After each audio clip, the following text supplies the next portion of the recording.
తీసుకునేందుకు ఏపీలో వృద్ధులు వికలాంగులు తీవ్ర ఇబ్బందులు పడుతున్నారు. గ్రామ సచివాలయాల దగ్గర గంటల తరబడి ఎండలో నిలబడి అవస్థకు గురవుతున్నారు.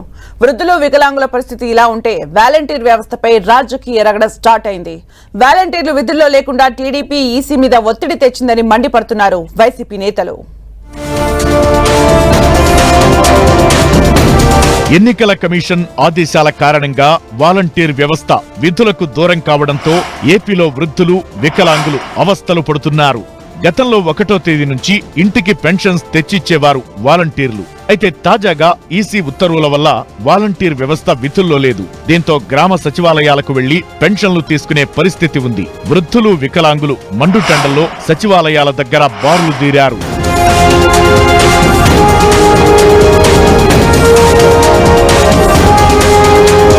ఓవైపు వడగాల్పులు, మరోవైపు పెన్షన్ల కోసం పడిగాపులు, ఇంకోవైపు పెన్షన్ల పంపిణీ రాజకీయం కొందరు వృద్ధుల ప్రాణాల మీదకు తెచ్చింది. పెన్షన్ కోసం వెళుతూ మండుటెండలో పండుటాకులు పడరాని పాట్లు పడుతున్నారు. ఎన్నడూ వెళ్లని సచివాలయాలకు పడుతూ లేస్తూ వృద్ధులు దివ్యాంగులు అతి కష్టంగా వెళ్లారు.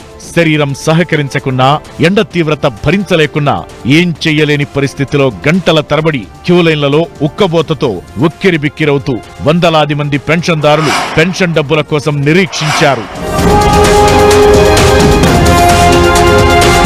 తిరుపతి జిల్లా సూళ్లూరుపేటలో ఈశ్వరవాక లలితమ్మ అనే వృద్ధురాలు పెన్షన్ కోసం సచివాలయానికి వచ్చి సొమ్మసిల్లి పడిపోయింది. కృష్ణా జిల్లా పెనమలూరు మండలం గంగూరులో విషాదం చోటు చేసుకుంది.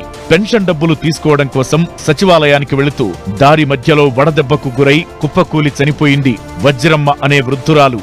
మృతురాలి కుటుంబాన్ని పరామర్శించేందుకు ఒకే సమయంలో ఇరు పార్టీల ఎమ్మెల్యే అభ్యర్థులు బోడె ప్రసాద్, జోగి రమేష్ చేరుకోవడంతో ఉద్రిక్తత చోటు చేసుకుంది. వృద్ధురాలి మరణానికి మీరే కారణమంటూ 2 వర్గాల కార్యకర్తలు ఒకరిపై మరొకరు ఆరోపణలు చేసుకున్నారు.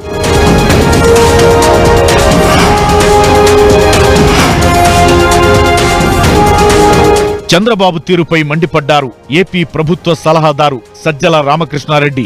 వాలంటీర్ల విషయంలో ఈసీ మీద ఒత్తిడి తీసుకొచ్చి వాళ్లు విధుల్లో లేకుండా చేసిందే టీడీపీ అన్నారు. ఇప్పుడు డబ్బులు లేవని ప్రభుత్వంపై తప్పుడు ఆరోపణలు చేస్తున్నారని ఫైర్ అయ్యారు.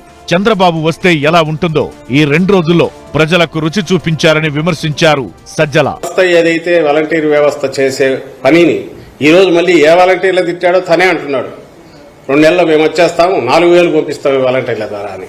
నువ్వు అదే వాలంటీర్లు వద్దన్నావు, వాళ్ళ వల్ల నీ నష్టాలన్నావు. ఆఖరకు అసలు ఉద్యోగాలే ఇవ్వలేదన్నాడు. ఈరోజు దాన్ని ఒప్పుకుంటున్నాడు. మళ్ళీ మీకు సెక్రటరీ 1,20,000 మంది ఉద్యోగులు ఉన్నారు కదా, శాశ్వత పర్మనెంట్ ఉద్యోగులు, వాళ్ళతో ఇప్పించండి. ఆ ఇబ్బంది అయితే వాళ్ళు పడుతున్నారు. కానీ కారణం ఎవరైతే వాళ్ళు గుర్తించినారు. కారణం గుర్తించినారు కాబట్టి చంద్రబాబు నాయుడు జడుచుకొని లేనిపోనివేవో చెప్పి మా మీద ఉల్టా ఆరోపణలు చేసే దుస్సాహసం చేస్తున్నాడు. అడ్డం కొట్టింది నువ్వు. దానికి నువ్వు ఎంత సంజాయిషి ఇచ్చినా ఎవరైతే అంగీకరించరు. జనం ఆల్రెడీ అర్థం చేసుకున్నారు. రేపు అది ఎన్నికల్లో కూడా అది కనపడుతుంది. ఇంటికే పెన్షన్ వచ్చే పరిస్థితి జగన్ పాలనలోనే సాధ్యమైందంటున్నారు వైసీపీ నేతలు. కావాలని చంద్రబాబు వాలంటీర్ వ్యవస్థపై ఈసీకి ఫిర్యాదు చేయించి విధుల్లో లేకుండా చేశారని ఇప్పుడు వృద్ధులు వికలాంగులు అవస్థ పడే పరిస్థితి వచ్చిందంటున్నారు.